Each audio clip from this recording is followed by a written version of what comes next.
வணக்கம். 6ஆம் வகுப்பு தமிழ் பருவம் 3. பாரதம் அன்றைய நாற்றங்கால் என்ற நூலின் ஆசிரியர் யார்? தாராபாரதி. தாராபாரதியின் இயற்பெயர் என்ன? ராதாகிருஷ்ணன். தாராபாரதி டேஷ் என்னும் அடைமொழியை பெற்றவர். கவிநாயரி என்னும் அடைமொழியை பெற்றவர். தாராபாரதியின் நூல்கள் யாவை? விடியல்கள், இது எங்கள் கிழக்கு, விரல் நுனி, வெளிச்சங்கள்.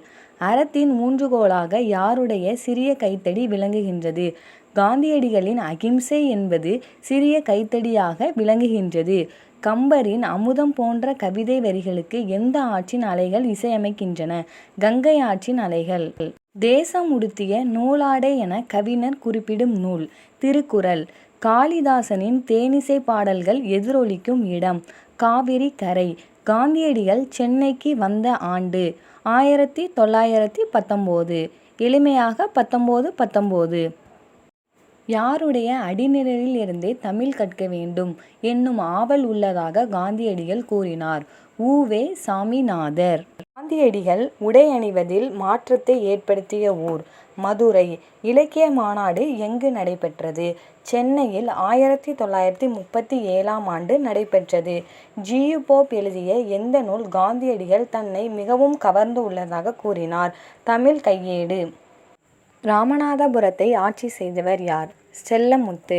செல்லமுத்து மன்னரின் ஒரே மகளின் பெயர் என்ன? வேலு நாச்சியார். வேலு நாச்சியார் யாரை மணந்து கொண்டார்?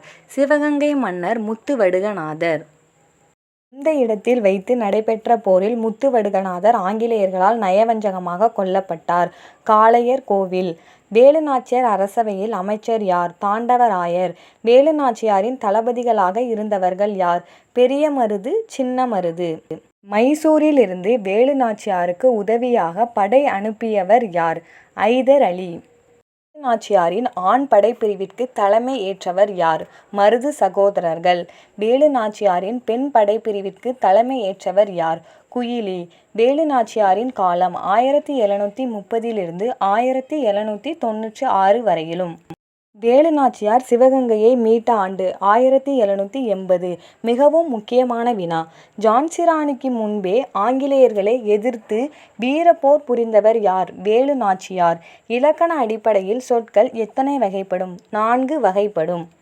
பெயர் சொல் என்பது என்ன? ஒன்றன் பெயரை குறிக்கும் சொல் பெயர் சொல் எனப்படும். வினை சொல் என்பது என்ன? செயலை குறிக்கும் சொல் வினைச்சொல். இடைச்சொல் என்பது என்ன? பெயர் சொல்லையும் வினை சொல்லையும் சார்ந்து வரும், தனித்து இயங்காது. உரி சொல் என்பது என்ன? பெயர் சொல் வினைச்சொல் ஆகியவற்றின் தன்மையை மிகைப்படுத்த வருவது உரி சொல் ஆகும். பராபரக்கண்ணி என்ற நூலின் ஆசிரியர் யார்? தாயுமானவர். தாயுமானவர் யாரிடம் தலைமை கணக்கராக பணிபுரிந்தார்? விஜய ரகுநாத சொக்கலிங்கர். தாயுமானவர் பாடல்கள் என்னும் தொகுப்பை எவ்வாறு போற்றுவர்? தமிழ் மொழியின் உபநீடதம். கண்ணி என்பதன் பொருள் என்ன? 2 அடிகளில் பாடப்படும் பாடல். நீங்கள் நல்லவர் என்ற நூலின் ஆசிரியர் யார்? கலீல் ஜிப்ரான். கலீல் ஜிப்ரான் எந்த நாட்டை சேர்ந்தவர்? லெபனான். நீங்கள் நல்லவர் என்ற பாடல் எந்த நூலில் இடம்பெற்று உள்ளது? தீர்க்கதரிசி. தீர்க்கதரிசி என்னும் நூலை மொழிபெயர்த்தவர் யார்? புவியரசு. கோ என்பதன் பொருள் என்ன? பசு. யாருடைய கையில் அமுத சுரபி என்னும் பாத்திரம் இருந்தது? ஆபுத்திரன். தனி ஒருவனுக்கு உணவு இல்லை எனில் இந்த ஜகத்தினை அழித்திடுவோம் என்று கூறியவர் யார்? இது பாரதியாரின் கூற்று ஆகும். மணிமேகலா தெய்வம் மணிமேகலையை அழைத்து சென்ற தீவு மணிபல்லவ தீவு. மணிமேகலை கையில் இருந்த அமுத சுரபியில் உணவிட்ட பெண் யார்? ஆதிரை. கால் முளைத்த கதைகள் என்னும் நூலின் ஆசிரியர் யார்? எஸ். ராமகிருஷ்ணன். பெயர் சொல் எத்தனை வகைப்படும்? 6 வகைப்படும். வட்டம் என்பது எவ்வகையான பெயர்? பண்பு பெயர். படித்தல் என்பது எந்த வகையான பெயர்? தொழிற்பெயர்.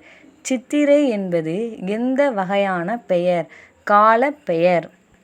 காவியாவுக்கு நடனமாடுதல் பிடிக்கும் என்பது எவ்வகையான பெயர்? தொழிற்பெயர்.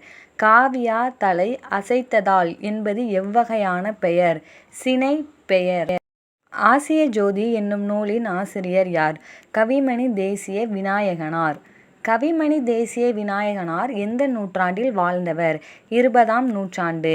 ஆசிய ஜோதி ஆங்கில மொழியில் எட்வின் அர்னால்டு என்பவர் எழுதிய எந்த நூலை தழுவி எழுதப்பட்டது?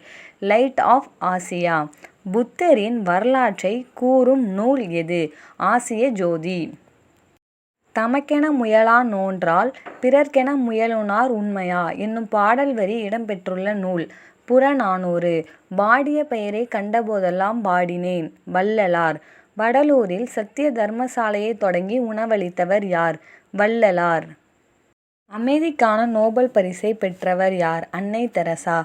வாழ்க்கை என்பது நீ சாகும் வரை அல்ல, மற்றவர் மனதில் வாழும் வரை என்று கூறியவர் யார்? அன்னை தெரசா. அன்னை தெரசாவிற்கு அடுத்து அமைதிக்கான நோபல் பரிசு பெற்ற இந்தியர் யார்? கைலாஷ் சத்தியார்த்தி. பசிப்பிணியை போக்கியவர் வள்ளலார். குழந்தைகளின் உரிமைக்கு பாடுபட்டவர் கைலாஷ் சத்தியார்த்தி. நோயாளிகளிடம் அன்பு காட்டியவர் அன்னை தெரசா. அணி என்பதற்கு என்ன பொருள்? அழகு. ஒரு பொருளின் இயல்பை உள்ளது உள்ளபடியே அழகுடன் கூறுவது என்ன அணியாகும்? இயல்பு நவிற்சி அணி. ஒரு பொருளின் இயல்பை மிகைப்படுத்தி அழகுடன் கூறுவது என்ன அணியாகும்? உயர்வு நவிற்சி அணி. நன்றி. Stay subscribed.